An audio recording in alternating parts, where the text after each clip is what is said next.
दोस्तों नमस्कार। कनाडा ने भारत के प्रधानमंत्री को G7 मीटिंग अटेंड करने का न्योता भेजा है। भारत के मीडिया में बहुत चर्चा थी, भारत को क्यों नहीं बुलाया गया और किस तरह से अमेरिका और कनाडा वेस्टर्न कंट्रीज ने भारत को साइडलाइन कर दिया है। इस तरह की बातें बहुत हो रही थी और मैं पहले दिन से ये कह रहा हूं कि अंतर्राष्ट्रीय मंच में अगर कोई भी मीनिंगफुल मंच है वो भारत को इग्नोर कर ही नहीं सकता, चाहे वो मेंबर हो या स्पेशल इनवाइटी हो। अगर उसको वैश्विक अर्थव्यवस्था और वैश्विक राजनीति में कुछ अपनी जगह बनानी है, तो भारत और चीन जैसे देशों को इग्नोर करके आप अपने रिलेवेंस को जस्टिफाई नहीं कर सकते। G7 की मजबूरी यह है कि वो चाइना को इसलिए नहीं बुलाते क्योंकि आइडियोलॉजिकली उनके साथ खटपट है, लेकिन भारत के साथ तो ऐसी कोई मजबूरी नहीं थी। तो फिर भारत को क्यों नहीं बुलाने का प्रयास किया गया? सवाल इस बात को लेकर हुआ था। दोस्तों, सबसे पहले यह समझना पड़ेगा कि किस तरह से G7 और भारत का जो इक्वेशन है वो क्या है, और भारत को अगर इग्नोर करते तो नुकसान G7 का ही होता। वो भी आज हम चर्चा करेंगे, इसलिए इस वीडियो को अंत तक देखिएगा, क्योंकि आज जो दो कंपैरिजन मैं आपके सामने लाया हूं, एक है ब्रिक्स का और उसके साथ G7 का। आज हकीकत यह है कि दुनिया को G7 की जरूरत बहुत कम है। यह बात सही है कि वो सातों देश अमीर देश हैं, लेकिन उनका जो ग्लोबल शेयर है वो श्रिंक होता जा रहा है, और इसीलिए आज G7 भारत को बुलाए या ना बुलाए कोई फर्क नहीं पड़ता है। इसीलिए समझने के लिए आपको सबसे पहले इस मैप को समझना होगा। जितने भी ये नीले कंट्रीज हैं, ये है G7 मेंबर्स, और जितने भी रेड कंट्रीज हैं, रेड स्पेसेस हैं, ये है ब्रिक्स, और जो पिंक हैं ये बने हैं जी ब्रिक्स के नए मेंबर। तो अगर आप हिसाब लगाएं दुनिया का क्षेत्रफल, तो ब्रिक्स एक बहुत बड़ी ताकत के रूप में उभर रहा है। और अगर थोड़े समय पहले आपने अगर ध्यान दिया हो, तो अमेरिका के कॉमर्स मिनिस्टर ने ये कहा था कि हमें भारत से इसलिए प्रॉब्लम है क्योंकि वो ब्रिक्स का मेंबर है, क्योंकि उनको ये पता है कि G7 को कॉम्पीट करने के लिए जो ब्रिक्स है वो बहुत तेजी से आगे बढ़ रहा है। इन दोनों का क्या कंपैरिजन है, इसकी हम चर्चा करेंगे। इसीलिए इस वीडियो को डिटेल में देखिएगा और साथ ही साथ इस चैनल को सब्सक्राइब करिए, इस वीडियो को शेयर भी करिए, ताकि इस तरह की तथ्यों के ऊपर आधारित जानकारी हम आपके साथ शेयर कर सकें और आप अपने साथियों में, मित्रों में, वेल विशर्स में भी इसको शेयर करें, ताकि ग्लोबल पर्सपेक्टिव और भारत, इसको हम ढंग से समझ सकें। क्योंकि रेटरिक हो या इमोशंस पे बात करें, इससे हकीकत सामने नहीं आती है। दोस्तों, अगर आज हम बात कर रहे हैं ब्रिक्स और G7 की, तो सबसे इंपॉर्टेंट बात यह है कि जो ब्रिक्स हैं उसमें Brazil, Russia, India, China, south Africa, ये इनिशियल मेंबर थे। अब इजिप्ट, इथोपिया, ईरान, यूएई और कई मेंबर एशिया के जुड़कर ये काफी बड़ा ग्रुप बन गया है। वेयर एज जो G7 है ये पुराना ही ग्रुप चल रहा है, जो 1975 में बना था। Canada, France, Germany, Italy, Japan, UK and US, ये पूरे डेवलप्ड वर्ल्ड या यूरोप और अमेरिका का ग्रुप था। जापान को बाद में इसमें जोड़ा गया था। पहले ये G6 था और 76 के अंदर ये G7 बना। जो ब्रिक्स है ये 2009 में इसकी स्थापना हुई। इनफॉर्मली 2007 में काम शुरू हो गया था। पर्पस क्या है, अब यहां से आपको समझ में आएगी बात। Coordination on global economic policy and security, क्योंकि ये बड़े देश चाहते थे कि दुनिया इनके हिसाब से चले, इनके हथियार बिके और इनकी इकोनॉमिक पॉलिसी दुनिया अपनाए, जिससे इन देशों का फायदा होता रहे। ये एक पावर सेंटर के रूप में काम कर रहा था। लेकिन ब्रिक्स ने क्या किया, promote multipolar world development cooperation. ये एग्जैक्टली जो G7 को पसंद नहीं है कि आप हमारी दादागिरी को चुनौती दे रहे हो, और यही कारण है कि G7 मेंबर्स नहीं चाहते कि ब्रिक्स आगे बढ़े। अब इंपॉर्टेंट चीज क्या है, इकोनॉमिक पावर। करीब 45% दुनिया का जो जीडीपी है वो G7 के पास है। 33% जो ग्लोबल जीडीपी है वो इस समय ब्रिक्स नेशन में है।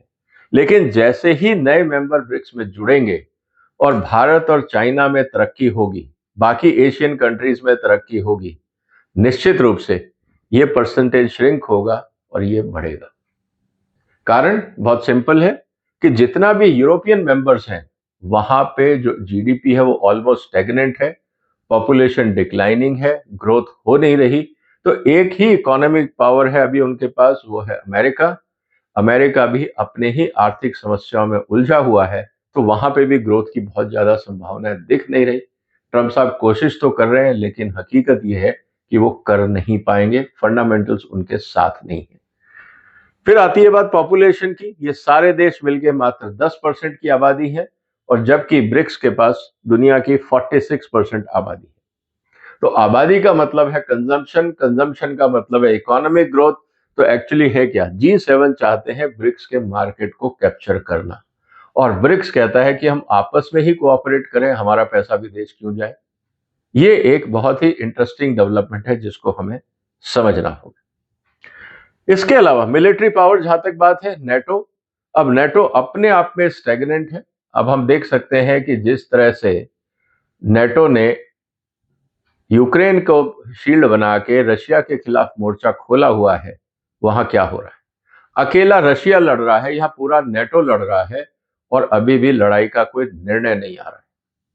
इसका मतलब यह है कि नेटो अब अपने आप में मिलिट्री फोर्स नहीं रहा, पहली बात।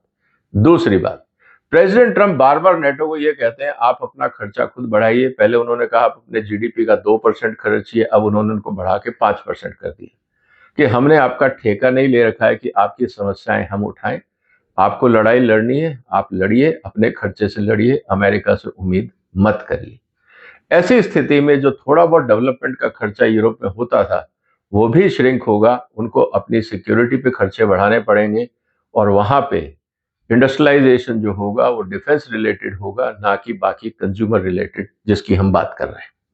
दूसरी तरफ जो मेजर पावर्स हैं, चाइना, इंडिया, रशिया, और अपने अपने क्षेत्रों में जो भी देश जुड़ रहे हैं, जैसे ईरान अपने आप में एक पावर है, सऊदी अरेबिया अपने आप में एक पावर है, साउथ अफ्रीका ये अपने आप में पावर है। तो जो रीजनल पावर्स हैं वो भी अब ब्रिक्स में जुड़ती जा रही हैं। की institutions, IMF, world bank, G7 के डोमिनेटेड मेंबर हैं, इन पे इनका अधिकार है। इसीलिए जब वो चाहते हैं पाकिस्तान को लोन दे देते हैं, चाहे वो लॉजिकल है या नहीं है। तो ये G7 की मनमर्जी वहां चलती है। उसको काउंटर करने के लिए न्यू डेवलपमेंट बैंक भारत और चीन ने मिलकर बनाया, हेड ऑफिस चाइना में है, पहले उसके जो हेड थे वो इंडियन थे। तो कहने का मतलब ये है कि एक कोऑपरेशन यहाँ पे भी शुरू हो रहा है। रही बात पॉलिटिकल अलाइनमेंट की, यहाँ पे एक बहुत बड़ा चैलेंज है, क्योंकि मोस्टली लिबरल डेमोक्रेसीज हैं, इनकी आइडियोलॉजी एक है, ज्यादातर एक ही धर्म से संबंधित है, क्रिश्चियन मेजोरिटी के कंट्रीज है। तो ओवरऑल अगर हम ये कहें कि वहां पे इनको कंफर्ट है एक दूसरे को बात करने का। भारत और बाकी देशों के साथ चैलेंज क्या है कि जो हमारा ब्रिक्स कंट्री है वहाँ ऑटोक्रेसीज और डेमोक्रेसीज का कॉम्बिनेशन है, और उसमें भी फिर चाइना जैसे लोग, भारत की अपनी आइडियोलॉजी है, ईरान और सऊदी अरेबिया के अपने कन्फ्लिक्ट हैं। ये सारे कन्फ्लिक्टिंग फोर्सेस जब ब्रिक्स में आ रही हैं, तो जो सबसे बड़ा चैलेंज ब्रिक्स के लिए रहेगा वो यही रहेगा कि पॉलिटिकल अलाइनमेंट कैसे किया जाए, जो G7 में ऑलरेडी हो चुका है। अगर ब्रिक्स कंट्रीज पॉलिटिकल अलाइनमेंट ठीक कर लेते हैं, तो G7 का अस्तित्व का कोई मतलब नहीं रहेगा, ना इकोनॉमिकली, ना टेक्नोलॉजिकली, ना मिलिट्रीली, ना किसी और रूप में। लेकिन जो सबसे बड़ा चैलेंज है ब्रिक्स का वो है पॉलिटिकल अलाइनमेंट, आपस में मिसट्रस्ट भी है। Energy profile, major consumers and technology exporters, ये अभी तक यूरोप और अमेरिका को कहा जाता था, लेकिन मेजर प्रोड्यूसर्स जो हो गए हैं और कंज्यूमर्स, रशिया, ईरान, यूएई, ये ऑयल के हो गए। कंज्यूमर्स इंडिया, चाइना हो गया। लेकिन अब जो टेक्नोलॉजिकल एडवांटेज था वो भी यहाँ शिफ्ट हो रहा है। इसीलिए G7 परेशान है कि जो उनका एडवांटेज था अब वो धीरे धीरे श्रिंक हो रहा है। इसीलिए डिसीजन लेने की जब बात आती है, तो क्योंकि जैसा मैंने पहले कहा कि पॉलिटिकली अलाइंड है G7 के मेंबर, इसीलिए यूनिफाइड है और क्विकर कोऑर्डिनेशन होता है। अमेरिका जो बात कहता है फटाफट ये देश यस नो करके, थोड़ा बहुत मॉडिफाई करके अपने एजेंडा को स्टेब्लिश कर लेते हैं। लेकिन ब्रिक्स क्योंकि यहाँ पे आइडियोलॉजिकल कॉमन नहीं है, अलग अलग पॉलिटिकल आइडियोलॉजीज हैं, इसलिए स्लो प्रोसेस है। और यही एक चैलेंज है, जैसे हम कहते हैं ना डेमोक्रेसी के अंदर, डेमोक्रेसी में इंडिया वर्सेस चाइना, कि डेमोक्रेसी के साइड इफेक्ट ये है कि डिसीजन मेकिंग स्लो होता है। वही प्रॉब्लम इस समय ब्रिक्स के सामने भी है। लेकिन ट्रेड डोमिनेंस की जब हम बात करें तो अमेरिका और Europe generally financial services, technological services, IT services में डोमिनेट करता है, और वेरएज हमारे यहाँ पे कमोडिटी और मैन्युफैक्चरिंग का डोमिनेंस है। और वो आज की तारीख में हमने देख लिया कि टेक्नोलॉजी और कमोडिटी को मिक्स करके भी आप एक डेडली कॉम्बिनेशन बना सकते हैं, जो हमने रेयर अर्थ की कैटेगरी में देखा है। ये तो था G7 और ब्रिक्स के बीच की बात। लेकिन भारत का रोल क्यों इंपॉर्टेंट है, इसको भी दोस्तों समझना जरूरी है, इसलिए इस स्लाइड्स को भी जरा ध्यान से देखिएगा। मेंबरशिप स्टेटस, ब्रिक्स का फाउंडिंग मेंबर है भारत, लेकिन G7 का मेंबर नहीं है, लेकिन रेगुलर इनवाइटी है। इसको समझना होगा कि भारत क्यों इंपॉर्टेंट है, इसके लिए ये स्लाइड मैंने आपके लिए बनाई है। Primary role, balancer of Chinese influence and reform advocate. BRICS के अंदर चाइना ओवरशैडो ना कर जाए, इसलिए भारत का प्रेजेंस बहुत वाइटल हो जाता है बैलेंसिंग एक्ट के लिए। Democracy versus China versus Russia versus new members, तो ये एक फोकस्ड अप्रोच है।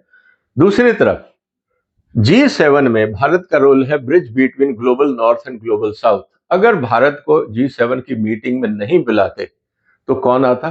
कोई भी इनके पास नहीं। चाइना को वो बुला नहीं रहे और भारत को भी नहीं बुलाते, रशिया को तो वैसे ही नहीं बुलाएंगे, तो अगर आप किसी और देश को भी बुलाते तो आपका ये ब्रिज टूट जाता अगर भारत को इग्नोर करते। और ये सबसे इंपॉर्टेंट है ग्लोबल कोऑर्डिनेशन के लिए, इसीलिए इस बात को समझना होगा। डिप्लोमेटिक ऑब्जेक्टिव अगर हम देखें तो भारत की तरफ से जो ब्रिक्स के अंदर कहा है कि influence promote multipolarity and South South cooperation, ये भारत का फोकस रहा है कि जो डेवलपिंग इकोनॉमी है उनको हम मेन फ्रेम पे कैसे लेके आए। और G7 के साथ strategic partnership with advance economies, क्योंकि भारत को इन्वेस्टमेंट्स भी चाहिए, टेक्नोलॉजी भी चाहिए। तो भारत दोनों तरफ एक बैलेंसिंग एक्ट कर रहा है, दोनों तरफ उसका डिप्लोमेटिक एजेंडा है, इसीलिए भारत का प्रेजेंस दोनों जगह एक वाइटल हो जाता है। इसके बाद इकोनॉमिक सिग्निफिकेंस जो है वो भी हमें देखना पड़ेगा। G7 में इकोनॉमिक सिग्निफिकेंस की जब हम बात करते हैं तो attracts technology, climate and investment support. Bharat को ये सपोर्ट मिलता है G7 से। और जब बात आती है फाइनेंसिंग और ट्रेड रिफॉर्म्स की, तो ब्रिक्स के अंदर न्यू डेवलपमेंट बैंक और जो ट्रेड पॉलिसीज हैं उसको लेकर भी भारत एक रोल प्ले करता है, इसलिए दोनों के लिए इंपॉर्टेंट है।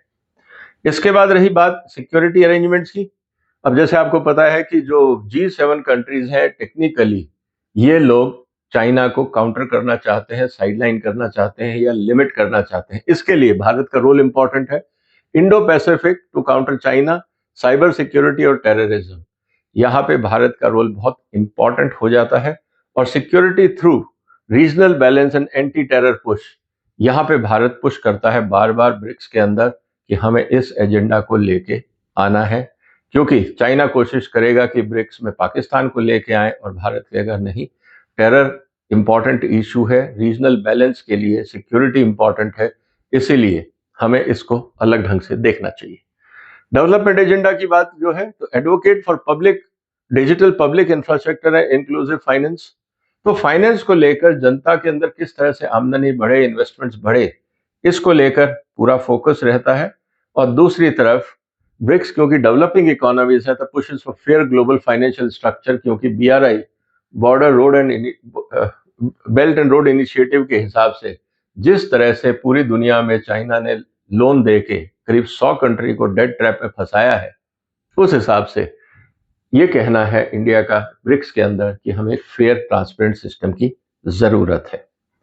इसके बाद मुद्दा आता है क्लाइमेट लीडरशिप, बहुत बड़ा इशू है। Champion of climate justice, green finance and collaboration, क्योंकि भारत को पैसे चाहिए, क्लाइमेट जो इशू है वो ग्लोबल प्रॉब्लम है, लेकिन उसके लिए रिसोर्सेज चाहिए जो नहीं है। तो G7 कंट्री से अगर टेक्निकल और फाइनेंशियल कोलैबोरेशन होता है तो भारत के लिए अच्छा है।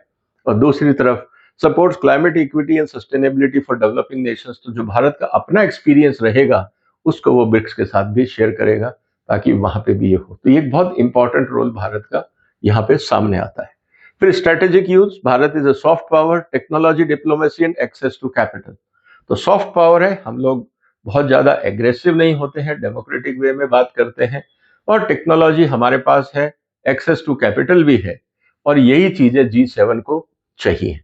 वेयर एज ब्रिक्स के अंदर हार्ड पावर डिप्लोमेसी, जब चाइना को काउंटर करना है और भारत को स्ट्रांग पोजीशन लेनी है तो वो हम ब्रिक्स में करते हैं, और मल्टीलैटरल रिफॉर्म की बात करते हैं, क्योंकि हम कह रहे हैं यूएन को रिफॉर्म करिए, आईएमएफ को रिफॉर्म करिए, वर्ल्ड बैंक को रिफॉर्म करिए, जितनी मल्टीलैटरल एजेंसीज हैं उनको रिफॉर्म करिए, और वहां से बात निकल के आती है कि क्या फोकस हमें करना चाहिए।